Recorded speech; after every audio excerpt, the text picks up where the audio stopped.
So hello, welcome back to chemistry का सागर bye सागर वर्जातिया। और आज मैं लेकर आया हूं electrochemistry part 4 which is based on the Nernst equation.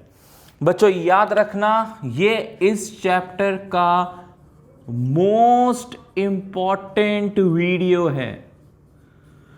Boards के रिस्पेक्ट पे इसमें 100% 3 मार्क्स का क्वेश्चन सबसे ज्यादा बार आया है। मैक्सिमम टाइम आया है, मैक्सिमम टाइम। मैं ये नहीं कह रहा हूं हर बार, मतलब मैक्सिमम टाइम आया है। So you can say it is FAQ, frequently asked question. Nernst equation क्या है बताते हैं, सब्र रखिए। इससे पहले जरा एक आवश्यक सूचना आपके लिए, गुड न्यूज हमारे लिए भी और आपके लिए भी, कि आप सबके सहयोग, आप सबके प्यार और आप सबके सपोर्ट की वजह से मैं अनअकैडमी में भी अब पढ़ाने लग गया हूं। तो प्लीज़ इसी तरीके का प्यार और सपोर्ट मुझे उसमें भी शो करिए। और मेरी लिंक पे जाकर, जो डिस्क्रिप्शन बॉक्स में है, उस पर जाइए, दबाइए और बस मुझे फॉलो करिए और बढ़िया तरीके से एकदम A लेवल से लेकर Z लेवल तक के सारे लेक्चर्स को फ्री देखिए, वो भी लाइव। ठीक है, चलिए।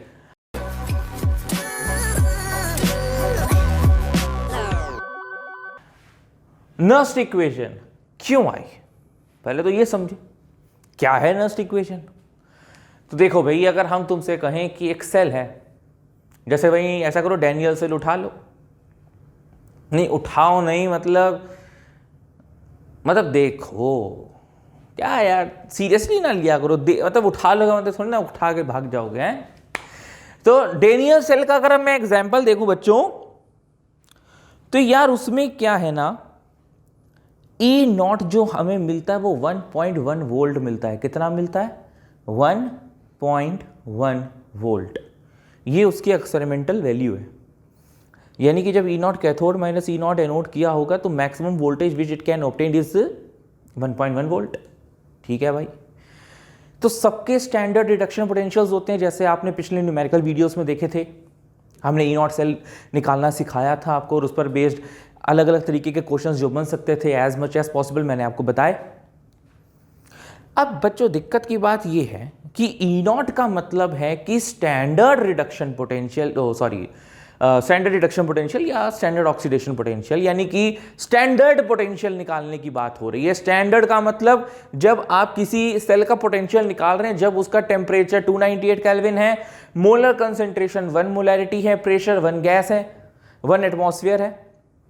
लेकिन बच्चों अगर इनमें से एक भी कंडीशन अगर बदल गई, सुनो सुनो सुनो क्या कह रहा हूं मैं, अगर इनमें से कोई भी सिचुएशन बदल गई, मोलर कंसेंट्रेशन बदल दिया, टेम्परेचर बदल दिया, अब क्या होगा? क्या वो जो पोटेंशियल तुम सेल का निकाल रहे हो, क्या वो E0 कहलाएगा? नहीं, क्योंकि E0 तो फिक्स है सर। E0 का मतलब सर स्टैंडर्ड सिचुएशन पे पोटेंशियल को निकालना। अगर आपने टेम्परेचर में हेरफेर कर दी, 298 से नीचे कर दिया, ऊपर कर दिया, या 1 मोलर कंसेंट्रेशन के अलावा कोई दूसरा कंसेंट्रेशन ले लिया रिएक्टेंट्स या प्रोडक्ट्स का, तो हम E0 उसको नहीं कहेंगे। हम फिर उसको कहेंगे कि ये जो आपने निकाला है ये सेल का पोटेंशियल निकाला है। तो एक मिनट सर, मतलब E0 of cell is equal to E0 of cathode minus E0 of anode. तो क्या सर अगर E सेल निकालना हो, E सेल मतलब the potential of the cell at any concentration at any temperature, जरूरी नहीं कि स्टैंडर्ड ही हो, तो क्या सर उसका भी formula E cathode minus E anode होगा? नहीं नहीं नहीं नहीं नहीं, नहीं बिल्कुल नहीं। उस फॉर्मूले को नर्स्ट साइंटिस्ट ने दिया, जिसको नर्स्ट इक्वेशन कहते हैं। तो अब नर्स्ट इक्वेशन पढ़ने से पहले मैं आपको ज्ञात करवाता हूं एक बहुत इंपॉर्टेंट रिलेशनशिप है। नोट्स निकाल लीजिए। रिलेशनशिप मतलब समझते हो?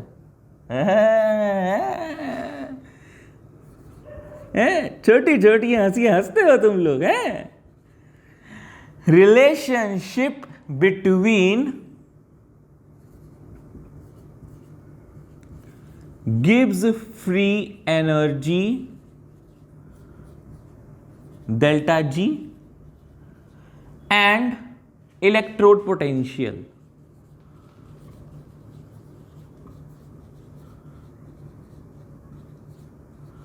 of cell, that is E cell.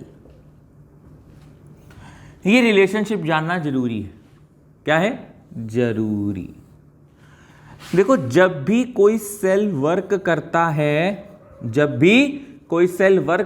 है, तो उसके द्वारा इलेक्ट्रिकल वर्क डन होता है. कोई भी सेल वर्क करेगा तो क्या होगा? इलेक्ट्रिकल एनर्जी प्रोड्यूस होगी. भाई, केमिकल एनर्जी किसमें प्रोड्यूस होती है? केमिकल एनर्जी किसमें कन्वर्ट होती है? इलेक्ट्रिकल एनर्जी में. किसमें? इलेक्ट्रोकेमिकल सेल में. तो electrical work done will be equal to the decrease in free energy. Free energy क्या होता है, या गिब्स फ्री एनर्जी क्या होता है? गिब्स फ्री एनर्जी यानी कि जो डेल्टा जी होता है, it is nothing but the maximum amount of possible work done by the system. Maximum amount of possible work done by the system. Class 11 में thermodynamics में डेल्टा जी के बारे में पढ़ा था ना? क्या बोले तो? तुमने सचिन तेंदुलकर को बॉलिंग कराई, उसने उस पर शॉट मारा और 1 रन लिया. Work done bye Sachin Tendulkar हुआ, लेकिन वो उसका गिब्स एनर्जी नहीं हुआ. क्यों? क्योंकि वो मैक्सिमम आउटपुट नहीं है उसका यार. अब तुम उसको बॉल कराओगे, वो तो छक्का मारेगा ना स्टेडियम के पार, तो वो उसका मैक्सिमम पोटेंशियल है. तो वो work done by the Sachin Tendulkar तो होगा, यानी कि work done by the system तो होगा, लेकिन वो जो work done by the system होगा, that will correspond to the Gibbs free energy, the maximum amount of possible work done by the system. ठीक है? गिब्स फ्री एनर्जी काफी बच्चे कंफ्यूज रहते हैं. अच्छा, अब एक बात और, डेल्टा जी को हम लोग रिलेट करने वाले हैं ई सेल से. तो देखो बच्चों, वर्क डन आप लोगों ने फिजिक्स में पढ़ा होगा, होता है charge into potential, Q V, W equal to Q V. पढ़ा है कि नहीं पढ़ा? पढ़ा होगा यार, ऐसा ना हो यार. नहीं पढ़ा तो पढ़ लोगे. फिजिक्स में होता है work done is equal to charge into potential, W is equal to Q into V. अब अगर हम इस सेल की बात करें, इन electrochemical cell, the maximum amount of work done which we are considering is basically not W but it is delta G. W किसके बराबर है बच्चों? इलेक्ट्रिकल वर्क डन किसके बराबर है? Decrease in free energy. Free energy मतलब गिव्स free energy. तो W किसके बराबर है? गिव्स फ्री एनर्जी के. वर्क डन डेल्टा G के बराबर है. Q. अच्छा, अभी ये आप लोग आगे वाली वीडियोस में पढ़ने वाले हो कि amount of charge passed through n number of moles is equal to Q is equal to n into F, where n तो नंबर ऑफ मोल्स है, Q चार्ज है, और जो F है, F को फेराडे कहते हैं. क्या कहते हैं? फेराडे, चार्ज की यूनिट. बेटा ये अभी हम लोग इसके बारे में पढ़ने वाले हैं. अभी आगे जो वीडियोस आएंगी इलेक्ट्रोलिसिस पे, इलेक्ट्रोलिटिक सेल पे, उस पे हम लोग F के बारे में डिटेल बात करेंगे. ठीक है बच्चों? वैसे अभी फिलहाल के लिए जानना चाहो तो F की वैल्यू भी हम लोग पढ़ेंगे. 96500 कूलम पर मोल होती है. ये सब पढ़ेंगे, टेंशन नहीं लेनी. ये अप्रॉक्स वैल्यू लिखी, एग्जैक्ट वैल्यू 96487 कूलम पर मोल होती है. तो Q मतलब यहां पे क्या लिख देंगे? NF. और पोटेंशियल क्या है? पोटेंशियल की जगह E ऑफ सेल लिख दें. पोटेंशियल ऑफ सेल को कैसे रिप्रेजेंट करते हैं? E cell. अच्छा, जब भी work done by the system होता है, by the system, by the system, तो by the convention according to the chemistry thermodynamics कि जब भी heat given by the system हो, चाहे work done by the system हो, हम लोग आगे नेगेटिव साइन लगा देते हैं. तो एक बड़ा सरल तरीके से मैंने आपको ये चीज समझाने की कोशिश करी है कि जो चेंज इन फ्री एनर्जी है दैट इज NFE सेल। चूंकि work done by the system होता है इसलिए हम लोग नेगेटिव साइन आगे लगा देते हैं, इसलिए जो गिव्स फ्री एनर्जी का फॉर्मूला होता है delta G is equal to minus NFE cell होता है। NF मतलब charge pass through and number of moles, V मतलब E सेल, W मतलब गिव्स free energy, maximum amount of work done by the system. अगर यही फॉर्मूला अगर मैं एट स्टैंडर्ड कंडीशंस देखना चाहूं, एट स्टैंडर्ड कंडीशंस, तो मैं बेटा बिल्कुल देख सकता हूं, यानी कि इसी फॉर्मूले को मैं इस तरह से भी लिख सकता हूं, delta G naught is equal to minus NFE naught cell.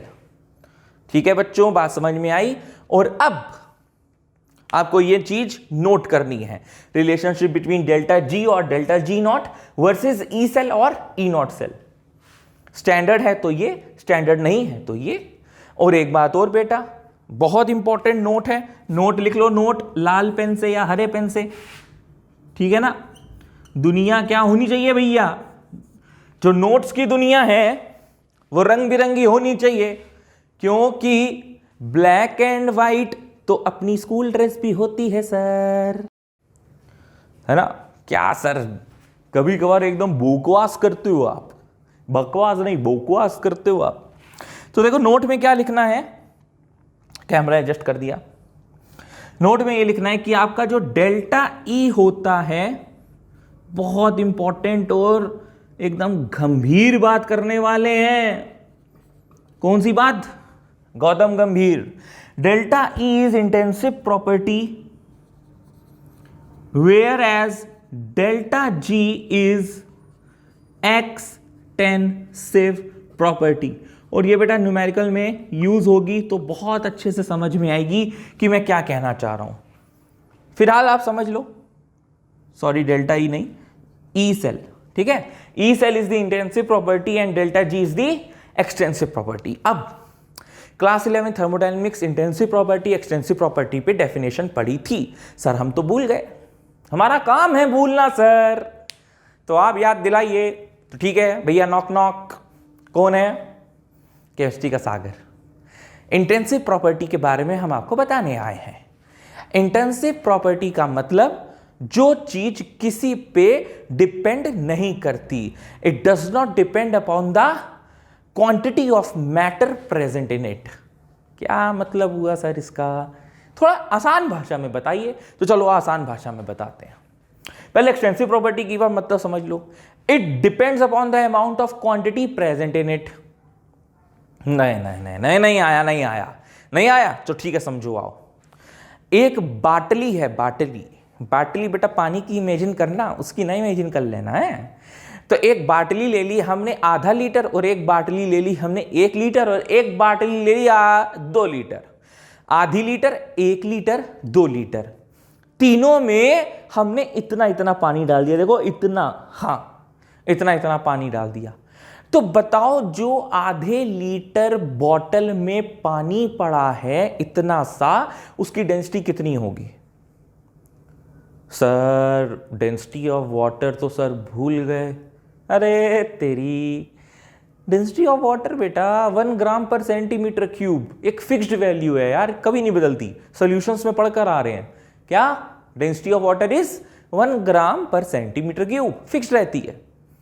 तो भले तुम उसको बेटा आधी लीटर में भर दो, चाहे तुम 1 लीटर में फुल भर दो, चाहे तुम 2 लीटर में चुल्लू भर दो, पानी पूरे टैंकी में भर दो, चाहे पानी तुम 1 बूंद भर लो, पानी की तो डेंसिटी 1 ग्राम पर सेंटीमीटर क्यूब ही तो रहेगी।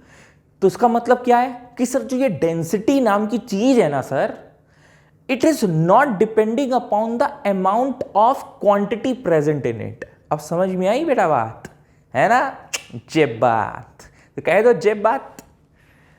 तो जो ई सेल है वो इंटेंसिव प्रॉपर्टी है, का मतलब it will not depend upon the amount of quantity present in it. और यहां पे जो अमाउंट ऑफ क्वांटिटी है, हम ये कहना चाहेंगे it does not depend upon number of moles,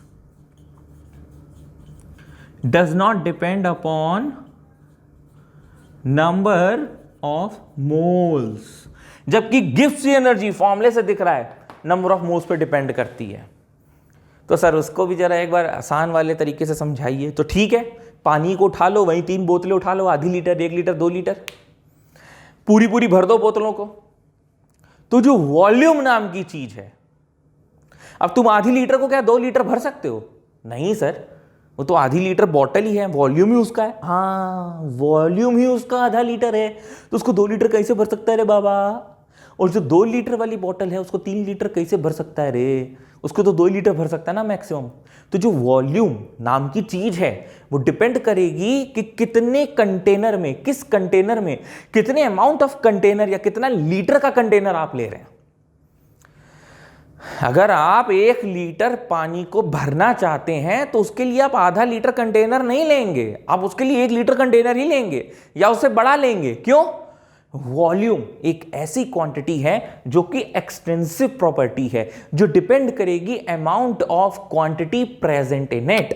जैसे कि Gibbs free energy extensive property है, it depends upon the number of moles, whereas E cell is intensive property which does not depends upon the number of moles.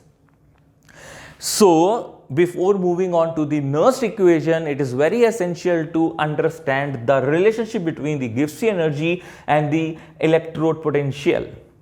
Now let me students tell you, the note which I have make you understand over here is very important with respect to some AIPMT and JEE questions. We will do it definitely in this upcoming lectures. ठीक है, आप इसको note करिए, screenshot लीजिए, फिर आगे बढ़ते हैं। तो बच्चों नर्स्ट इक्वेशन अब मैं बताने जा रहा हूं, ठीक है। नर्स्ट इक्वेशन, ठीक है, use to determine E cell at any concentration या टेम्परेचर या प्रेशर। हम ऐसा करते हैं, एक सेल ले लेते हैं एग्जाम्पल, डेनियल सेल, जिसमें सेल रिएक्शन थी zinc Cu2+ converts into Zn2+ plus Cu। मैं इसके लिए नर्स्ट इक्वेशन लिख के दिखाता हूं। तो होता क्या है, बाय थर्मोडायनेमिक इक्वेशन, हो सकता है आप में से कई लोगों ने ये इक्वेशन ना पढ़ी हो, तो कोई बात नहीं, पैनिक करने की जरूरत नहीं है। आपको ये थर्मोडायनेमिक इक्वेशन याद रहती है तो ठीक है, नहीं याद रहती तो आप इग्नोर भी कर सकते हो। मेन बस ये है कि आपको नर्स्ट इक्वेशन याद होनी चाहिए, जो कि अभी आने वाली है, पर वो आई कहाँ से है ये मेरा बताना उत्तरदायित्व है। तो delta G is equal to delta G0 plus RT ln Q।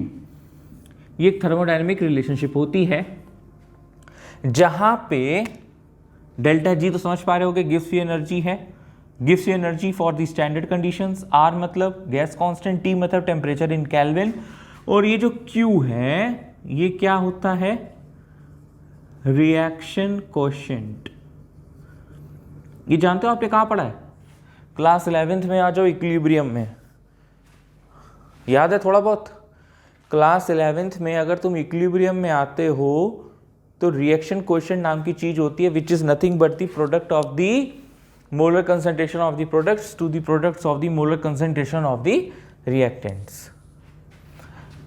क्या होता है?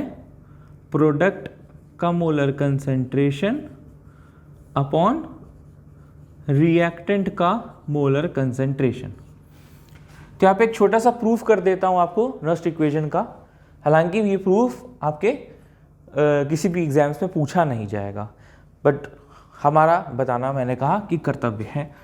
डेल्टा G को भी आपने पढ़ा था, क्या था डेल्टा G का formula? NFE cell which is equal to, अच्छा sorry minus NFE cell is equal to minus NFE naught cell. यही तो पढ़कर आ रहे हैं अभी, ठीक। ln का मतलब क्या होता है, नेचुरल लॉग, यानी कि लॉग बेस e वाला।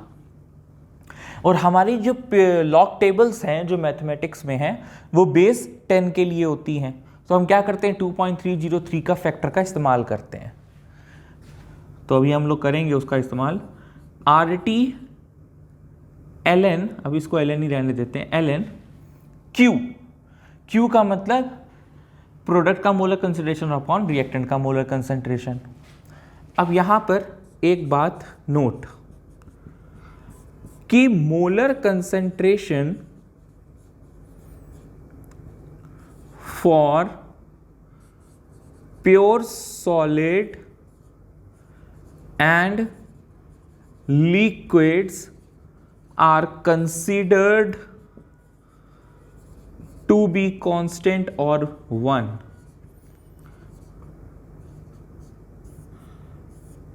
जो भी यहां पे सॉलिड सॉलिड लिखा है या लिक्विड लिक्विड लिखा होगा उसका मोलर कंसंट्रेशन हम इग्नोर मार देते हैं, कांस्टेंट या 1 के बराबर।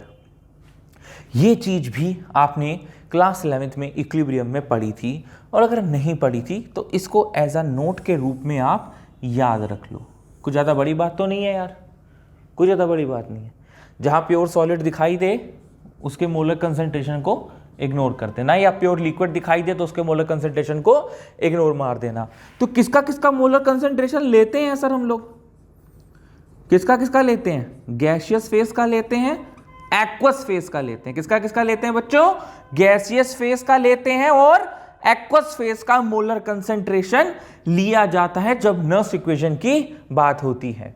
तो यहां पे जब Q लिखोगे तो हम पहले पूरा लिख के दिखाते हैं। क्या लिखोगे, प्रोडक्ट का molar concentration, square bracket means molar concentration upon reactant का मोलर कंसंट्रेशन। ठीक है, चूंकि बेटा ये Cu यहां सॉलिड है तो इसको हम हटा देंगे, इग्नोर मार देंगे। यहां पे Zn सॉलिड है तो इसको भी हम यहां से हटा देंगे, इग्नोर मार देंगे। तो molar concentration of Zn2 plus upon molar concentration of Cu2 plus ही बचा। अब हम क्या कर दें, ऑन बोथ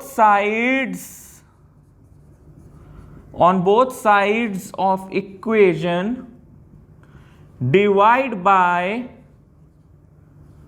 -NF। -NF से इस पूरी इक्वेशन को डिवाइड कर दो तो यहां क्या बचेगा, ई सेल, भाई -NF नीचे आएगा ना तो -NF कट गया, यहां से भी -NF कट गया तो यहां बचा ई नॉट सेल, यहां पर आ जाएगा -RT/NF। और अब हम ऐसा करते हैं, इस नेचुरल लॉग को लॉग बेस 10 में कन्वर्ट कर देते हैं तो 2.303 फैक्टर का मल्टीप्लिकेशन हो जाएगा। तो RT/NF तो आता ही आता, प्लस का हो जाएगा माइनस, क्योंकि -NF फैक्टर से आप डिवाइड कर रहे हो इस पूरी इक्वेशन को। ये याद रखना भाई, दिख रहा है ना आपको। तो यहां पर बेटा क्या बचेगा, log of Zn2 plus upon log of Cu2 plus. ठीक है, पक्का।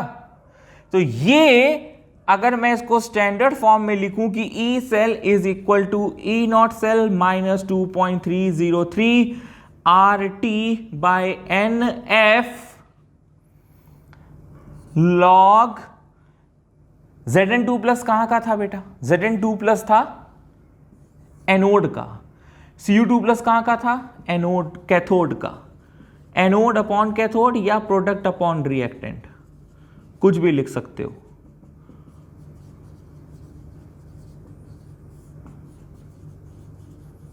ये आपकी जनरल नर्स्ड इक्वेशन है, इसी को नर्स्ड इक्वेशन कहते हैं।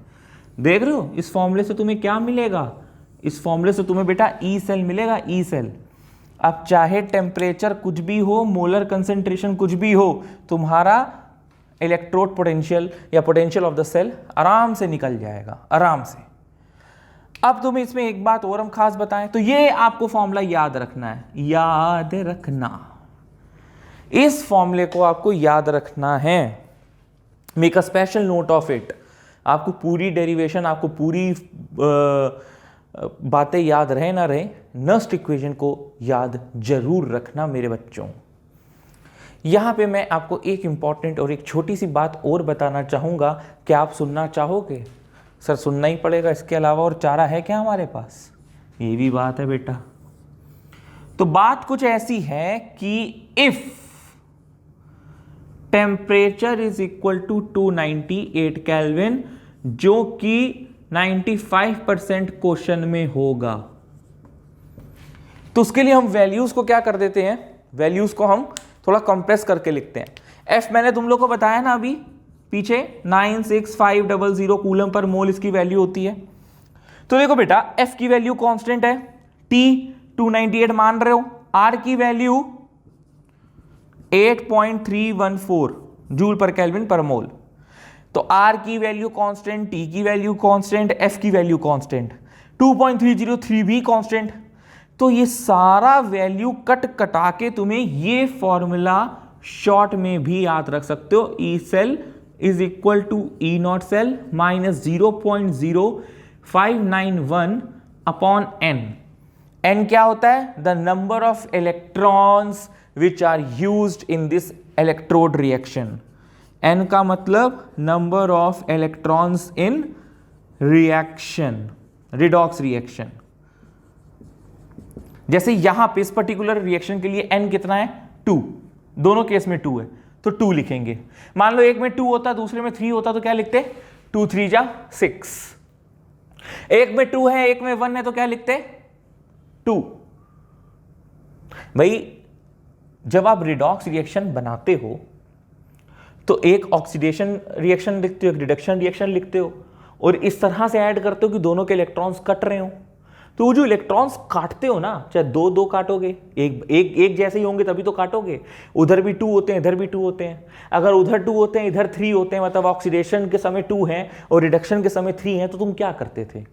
तुम उसको 2 से मल्टीप्लाई करते हो, ऊपर वाली रिएक्शन को 3 से मल्टीप्लाई करते हो, ताकि रिएक्शन आपस में मिल जाए और इलेक्ट्रॉन से इलेक्ट्रॉन कट जाए। तो जब 2 को 3 से मल्टीप्लाई कर दोगे एंड वाइसी वर्सा, तो क्या मिलेगा? 6 इलेक्ट्रॉन्स। तो उस केस में हम लोग 6 रखते हैं। तो इस तरह से एन निकाला जाता है। और अगर समझ में नहीं आ रहा है तो अभी हम लोग न्यूमेरिकल्स करेंगे, न्यूमेरिकल्स उसमें एन का मतलब समझ में आएगा। तो n is the number of electrons which are used in the redox reaction. यहां पे एन 2 है। तो मैं कह रहा था E cell is equal to E naught cell minus 0.0591 upon n. तो देखो 2.303 की वैल्यू, आर की वैल्यू, टी की वैल्यू, एफ की वैल्यू सबकी यूज होकर तुम कैलकुलेटर से कैलकुलेट कर सकते हो। 0.0591 आएगी लॉग ऑफ किसका मोलर कंसंट्रेशन ऊपर रहेगा? Zn2 plus upon Cu2 plus. बोलिए बात आ गई समझ में? पक्का? चलिए आगे बढ़े। तो बच्चों नर्स इक्वेशन इनकम्प्लीट है या आपको और अच्छी से अगर समझनी है तो हमें क्वेश्चन का सहारा लेना पड़ेगा, हमें न्यूमेरिकल का सहारा लेना पड़ेगा। This is the first question. Mgs plus 2Ag plus इसका मोलर कंसंट्रेशन लिखा है, गिव्स Mg2 प्लस इसका molar concentration plus 2Ag। E naught cell दिया है, ई सेल निकालना है। नर्स इक्वेशन लिखो, ये है हमारा solution. E cell is equal to E naught cell minus, देखो यार टेम्परेचर की कहीं कोई बात करी गई है? नहीं करी गई तो 298 केल्विन लोगे। टेम्परेचर की अगर कोई बात नहीं करी गई तो 298 केल्विन लोगे, यानी कि 0.0591 आएगा अपॉन एन। अब एन निकालना सिखाते हैं तुम लोग को, देखना।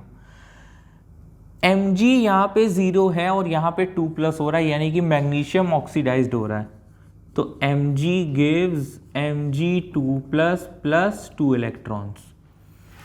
Ag प्लस है यहाँ पे और Ag 0 है, यानी कि यहाँ रिडक्शन हो रहा है। Ag plus will take 1 electron and it's converting into Ag। अब बच्चों का प्रश्न ये होता है सर n क्या लें, 2 लें कि 1 लें? अरे बेटा n वो लेते हैं जो कट रहा होता है। कट रहा होता है मतलब रिडॉक्स रिएक्शन बनाने के लिए तुम्हें इन दोनों को ऐड करना पड़ेगा। ऐड करने के लिए क्या जरूरी है कि ये इलेक्ट्रॉन कट जाए। इलेक्ट्रॉन कटने के लिए क्या जरूरी है? अगर ये 2 इलेक्ट्रॉन है तो ये भी 2 इलेक्ट्रॉन हो। ये 2 इलेक्ट्रॉन हो उसके लिए क्या जरूरी है कि आप इस रिएक्शन को 2 से मल्टीप्लाई करें। जब 2 से मल्टीप्लाई करेंगे तो 2 इलेक्ट्रॉन कट जाएगा। तो कटा क्या? 2 इलेक्ट्रॉन कटा। यानी कि n की वैल्यू क्या है 2। और देखो जब तुम इसको मिलाओगे तो तुम्हें यही रिएक्शन मिलेगी, mg plus 2ag plus gives mg2 plus plus 2ag। ठीक है, लॉग किसका molar concentration, product upon reactant, product upon reactant. Product में क्या है 0.130 अपॉन में यहां पे स्क्वायर ब्रैकेट हट जाएगा क्योंकि मोलर कंसेंट्रेशन ऑलरेडी हम लोग ले लिए हैं, ऐसे वाला ब्रैकेट लिखेंगे। अब ये क्या है 0.0001, 0.0001। लेकिन बेटा ये Ag प्लस से पहले जो स्टोइकियोमेट्रिक कोएफिशिएंट है वो 2 लिखा है, तो यानी कि ऊपर की तरफ स्क्वायर आ जाएगा। अब सर ये क्या आपने मतलब ये क्या आपने बात बता दी हमको। तो देखो अगर कोई रिएक्शन ऐसे लिखी होती है A plus B give C plus D, तो जो Q होता है उसका फॉर्मूला होता है product of molar concentration of the products upon products of the molar concentration of the reactants with each term raised to the power equal to its stoichiometric coefficient। तो ये जो सी डी और ये small ए और जो small B लिखा है इसको क्या कहते हैं स्टोइकियोमेट्रिक कोएफिशिएंट। तो सी के ऊपर स्टोइकियोमेट्रिक कोएफिशिएंट सी है, इसके ऊपर डी है, इसके ऊपर ए है, इसके ऊपर बी है। यहाँ एम जी से पहले 1 था तो पावर 1 है, यहाँ ए जी प्लस के पहले 2 था इसलिए यहाँ पे पावर 2 आ गई। इस बात का हम लोग जरूर ध्यान रखेंगे, अक्सर बच्चे भूल जाते हैं और उनके मार्क्स कट जाते हैं। तो अब यहाँ पे सिंपल कैलकुलेशन बची है। ई नॉट सेल आपको ऑलरेडी दिया है 3.17, ये एक एनसीईआरटी का ही क्वेश्चन है। लॉग 0.130 अपॉन ये 0.0001 को देखो क्या लिख सकते हैं 10⁻⁻4 का स्क्वायर मतलब क्या हो गया 10⁻⁸। 3.17 माइनस इसको जब 2 से काटेंगे तो यह आएगा 0.0295। अब जिन बच्चों को लॉग की कुछ बेसिक प्रॉपर्टीज नहीं मालूम है वो ध्यान रखिएगा कि लॉग ए अपॉन बी क्या होता है लॉग ए माइनस लॉग बी, ये फॉर्मूला याद रखना। तो ये हो जाएगा log of 0.30 minus log of 10⁻⁻8। अब लॉग टेबल वैल्यू या लॉग टेबल्स उठाकर देख लो। 3.17 जो आईएससी बच्चे उनके लिए तो बहुत आसान होगा, कैलकुलेटर उनको होता है, लेकिन जो सीबीएसई वाले बच्चे हैं मैं आपको बता दूं या तो आपको लॉग वैल्यू दी जाएगी या लॉग टेबल दिया जाएगा। लॉग 0.130 की जब आप वैल्यू निकालेंगे ये माइनस चलिए एक लॉग की प्रॉपर्टी और, log a to the power b, log a to the power b, b log a हो जाता है, यानी कि जो पावर वाली चीज है वो पहले आ जाती है फिर लॉग a। देखो तो ये क्या लिखा है log a to the power b, यानी कि -8 लॉग 10। ये उनके लिए है जिनको लॉग के बारे में बिल्कुल भी कोई भी नॉलेज नहीं है। -+8 हो जाएगा। लॉग 10 की वैल्यू 1 होती है, ये एक और रूल है। लॉग बेस 10 वैल्यू 1 होती है। तो ये 3 रूल्स याद रखिएगा फिलहाल। लॉग a अपॉन बी क्या होता है log a minus log B. Log a to the power b क्या होता है b log a। Log base 10 की वैल्यू 1 होती है। तो जब आप इसे सॉल्व करेंगे, अब तो बिल्कुल नॉर्मल सा क्वेश्चन रह गया है, आपको 3.96 वैल्यू मिलेगी। सॉरी 3.96 नहीं, ये 2.96 वोल्ट आएगा। ठीक है, चलिए नेक्स्ट क्वेश्चन देखते हैं। तो चलिए बच्चों नेक्स्ट क्वेश्चन आपके सामने है। ये क्वेश्चन पिछले साल प्रीवियस ईयर बेसिकली मैं बोलना चाहूँगा, प्रीवियस ईयर बोर्ड्स में पूछा गया है सीबीएसई में। अब आपको क्या करना है, वीडियो पॉज करनी है और इसको ट्राई करना है। चलो, अरे यार कह के मत रहा करो, बोर मत हुआ करो। न्यूमेरिकल बहुत इंपॉर्टेंट एक्सपेक्ट होता है as far as physical chemistry is related. Boards में फिजिकल केमिस्ट्री के पोर्शन से जैसे सॉल्यूशंस, इलेक्ट्रोकेमिस्ट्री, केमिकल काइनेटिक्स, इनसे सारा का सारा फॉर्मूला ज़्यादा न्यूमेरिकल्स पोर्शन ज़्यादा आता है। तो बिल्कुल भी इस पर आलस मत किया करो। आइए फिर से हमको क्या निकालना है, ई सेल निकालना है। ई नॉट सेल दिया हुआ है। इक्वेशन क्या बन रही है, निकल यहां पे ऑक्सीडाइज्ड हो रहा है, Ag यहां पे रिड्यूस हो रहा है, रिडक्शन दिखा रहा है। इसको आप 2 से मल्टीप्लाई कर रहे हो तभी सर आपकी रिएक्शन ये मिल रही है आपको। यानी कि यहाँ पे जो n होगा वो कितना होगा, 2 होगा। बहुत बढ़िया, very good. E cell is equal to E naught cell minus temperature कुछ दिया नहीं है 0.0591 upon N2 log of what, nickel का कंसंट्रेशन, क्योंकि इसको तो गिनेंगे नहीं, यहां पर इसको गिनेंगे नहीं, यहां पर क्या आ जाएगा Ag प्लस का होल स्क्वायर। निकिल के पहले 1 है, Ag प्लस के पहले स्क्वायर है, तो क्या होता है to the power stoichiometric coefficient होती है बात। अब ई नॉट सेल हमको क्वेश्चन में 1.05 वोल्ट दिया है, वोल्ट हटा दो यार अभी, 1.05, इसको जब 2 से काटोगे तो माइनस 0.0295 बचेगा।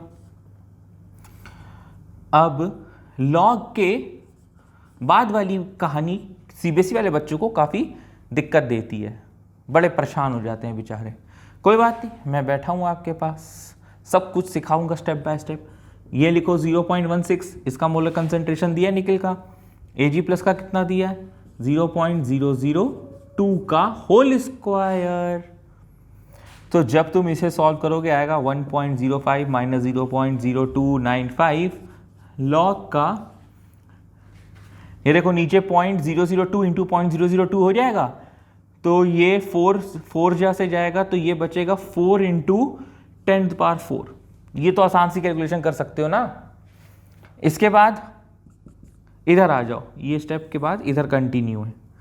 1.05 माइनस 0.0295 मेन लॉग दिक्कत देता है ना, तो लॉग a इंटू बी, तो हमने वहां पे 3 रूल्स पढ़े थे लॉग के, अब ये 4th रूल आ गया। लॉग a इंटू बी क्या होता है, log a plus log b। तो बस ये 4-5 रूल्स आपको याद रखने हैं, बाकी पूरा लॉगरिथम आपको आए ऐसा आवश्यकता नहीं है। लॉग a इंटू बी क्या है, log a plus log b। तो ये देखो लॉग a इंटू बी लिखा है, यानी कि log a plus log b। Clear बच्चों? 1.05 माइनस 0.0295।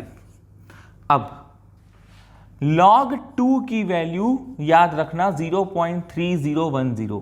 कुछ वैल्यूज याद रखनी है, इसमें हम कुछ नहीं कर सकते यार, ठीक है। log 2 की वैल्यू, 3 की वैल्यू, 5 की वैल्यू, 7 की वैल्यू, 9 की वैल्यू, 10 की वैल्यू, 11 की वैल्यू, मतलब basically log 2, log 3, log 5, log 7 इनकी वैल्यूज याद रखना। log 10 तो 1 ही होता है।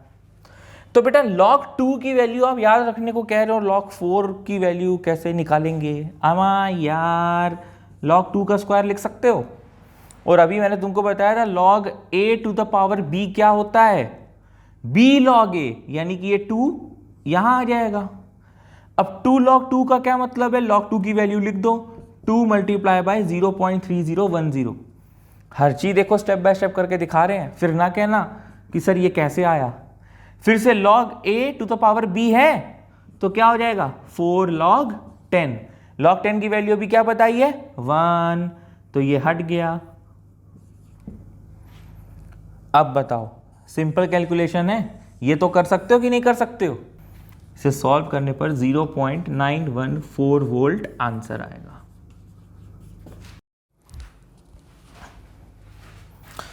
बच्चों नर्स्ट इक्वेशन पर बेस्ड कुछ 1-2 रिलेशनशिप्स प्लस कॉन्सेप्ट्स और प्लस कुछ और बेहतरीन क्वेश्चंस के लिए हम लोग पार्ट 2 पढ़ेंगे, नर्स्ट इक्वेशन पार्ट 2। तो नर्स्ट इक्वेशन पार्ट 1 यहीं पे एंड होता है। I hope you like the video, so please like share subscribe, अपना प्यार आप लोग मुझे इसी तरीके से देते रहो। और हाँ, अनअकैडमी में फॉलो करना मत भूलना, मैं जल्द वहाँ पे लाइव लेक्चर्स लेकर आ रहा हूँ सिर्फ आप प्यारे बच्चों के लिए।